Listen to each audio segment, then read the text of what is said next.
President Trump continues to lock horns with the out-of-control lawfare left this week as they're attempting a few last-ditch efforts to muddy him up before he returns to office. Joining us now to discuss all of it, Margot Cleveland is here. She's a senior legal correspondent for the Federalist. Margot, always nice to talk to you.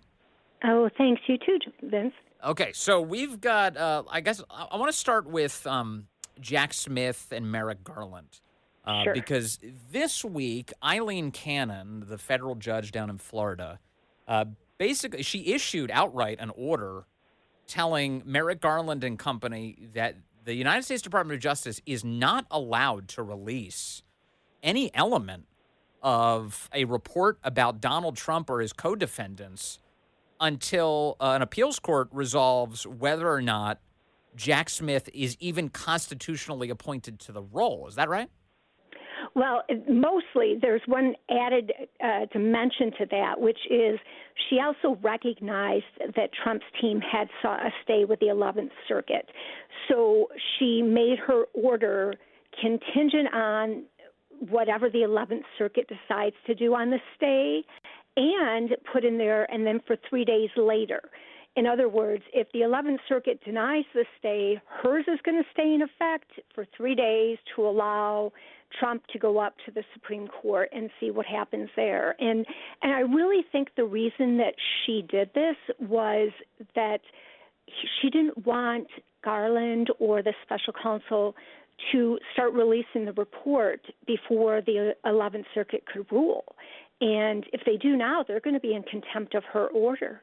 Well, today we get an update on this story, which is that it appears Merrick Garland wants to operate in defiance of Judge Cannon's orders. He says that he is going to release portions of Jack Smith's report, specifically related to the 2020 election case. I should point out this case has been dropped. Jack Smith straight up dropped the case, that element of it.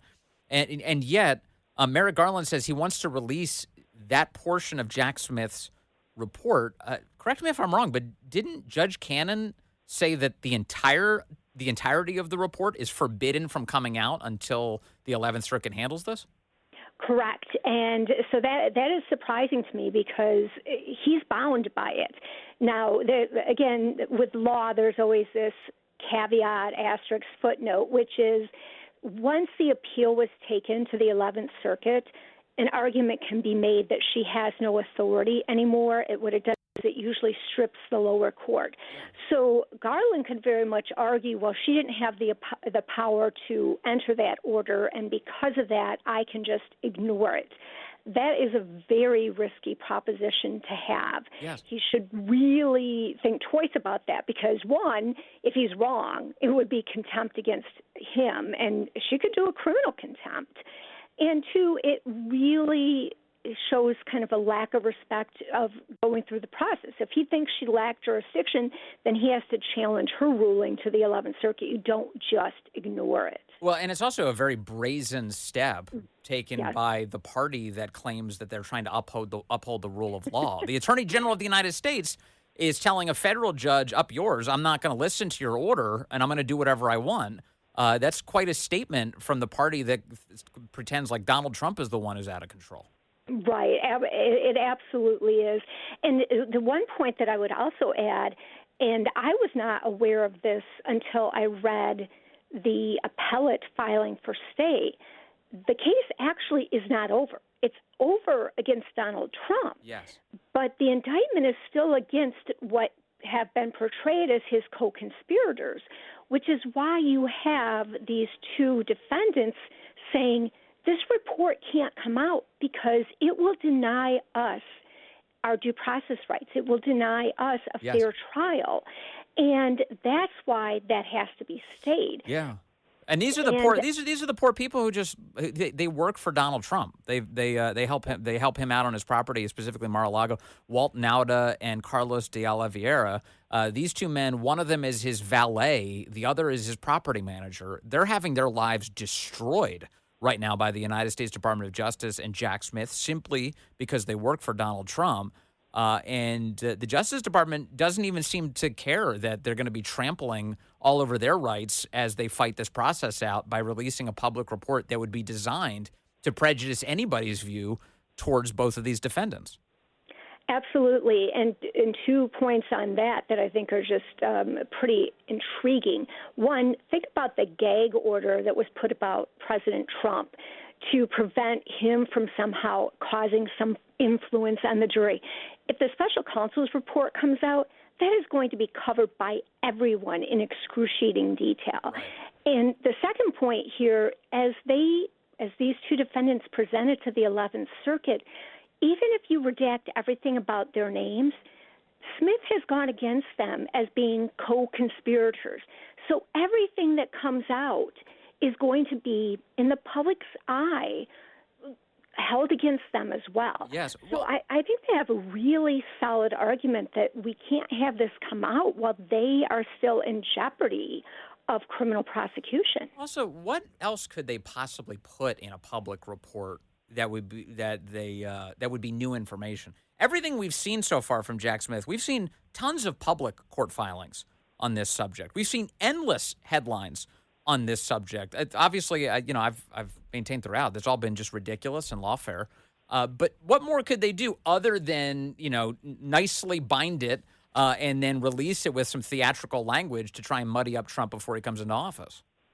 Well, those are the 2 goals, because what has happened in the filings has been sporadic in different pieces, telling the entire story where you're crafting it with your words and, the select adjectives that you use. That really will be a way to try to get Trump in the final analysis. And the fanfare that would come with it, everyone will be covering this, especially from the legacy media standpoint. It is the Crossfire Hurricane Part 2 that happened when Trump was in office. It is the continued resistance to what Trump is trying to do, which is to immediately turn the country around. Yes, and you should have utter contempt for them for doing that in the same way we do for the Crossfire Hurricane nonsense.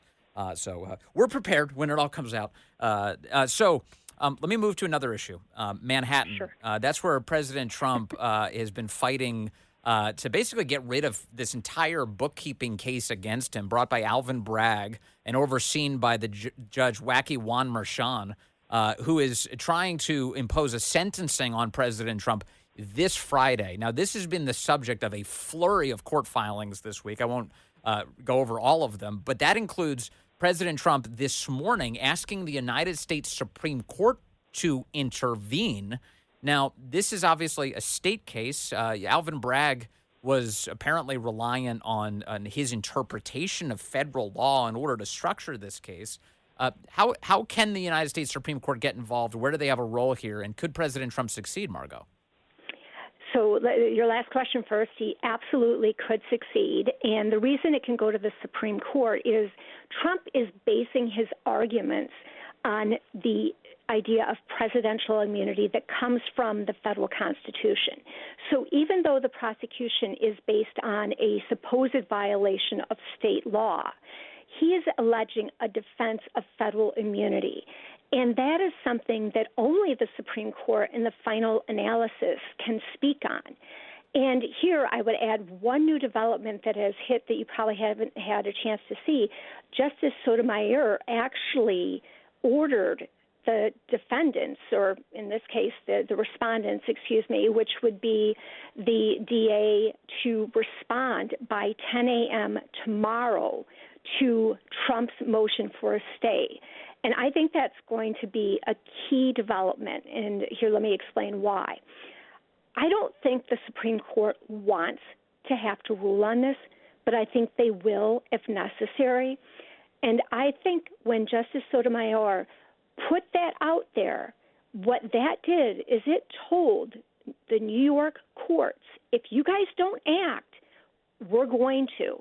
And that will be enough to get the New York courts, the appellate court in New York and the highest court in New York, one of them to step in and grant the stay. So for your listeners to make sure they follow this, in addition to seeking a stay from the U.S. Supreme Court, Trump also sought a stay from the appellate courts in New York. Yesterday, one of the appellate courts denied it, but his exhaustion, his way of going up the courts is not yet finished. And I don't think that the New York appellate courts are going to want to get slapped down by the Supreme Court. Yeah.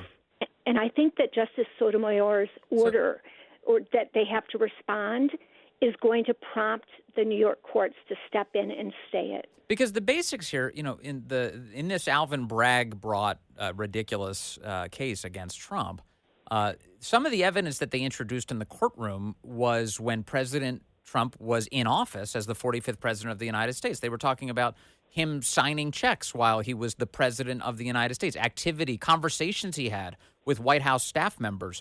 And in the intervening time, we get that Supreme Court decision that says, well, actually, any official acts conducted by the president of the United States are immune from prosecution.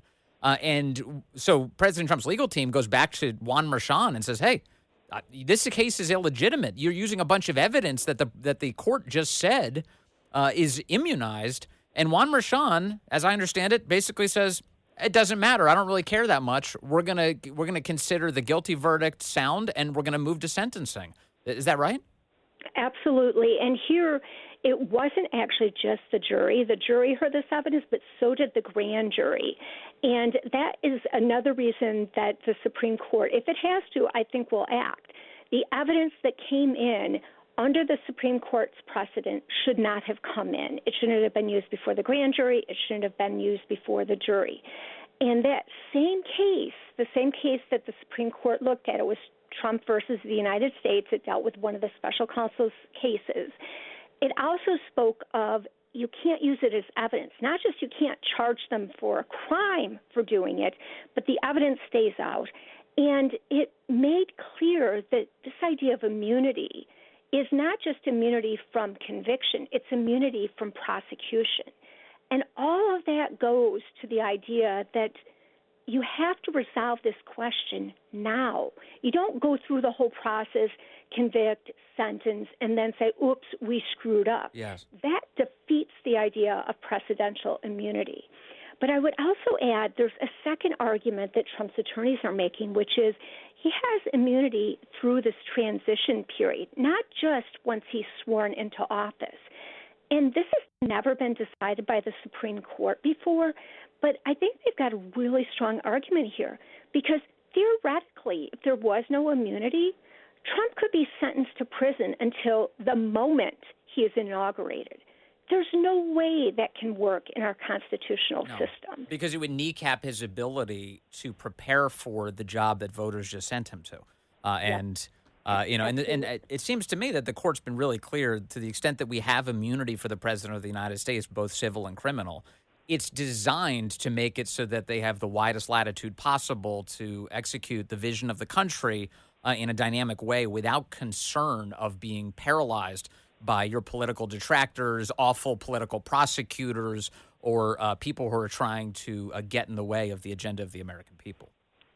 Absolutely. And I think that phrase you just used, the kneecap of the president, that's exactly what these New York Democrats are trying to do. They just will not stand down. They want to destroy Trump no matter what it takes, but they are destroying the country instead. Luckily, enough ordinary Americans see it that in the long run, I think it's going to hurt them that they continue this path. Yeah. And it's still so ridiculous that Trump literally paid a legal fee. That's what a non-disclosure agreement is. He categorized it as a legal fee, or at least one of his bookkeepers did, and he got charged with a crime for it. It's so unbelievably dumb, but here we are, and they've wasted so much taxpayer money on it. Hey, Margot Cleveland from the Federalist, always so good to get your insights on all of this. Thank you so much. Oh, thanks so much, Vince. I appreciate it. That's Margot Cleveland.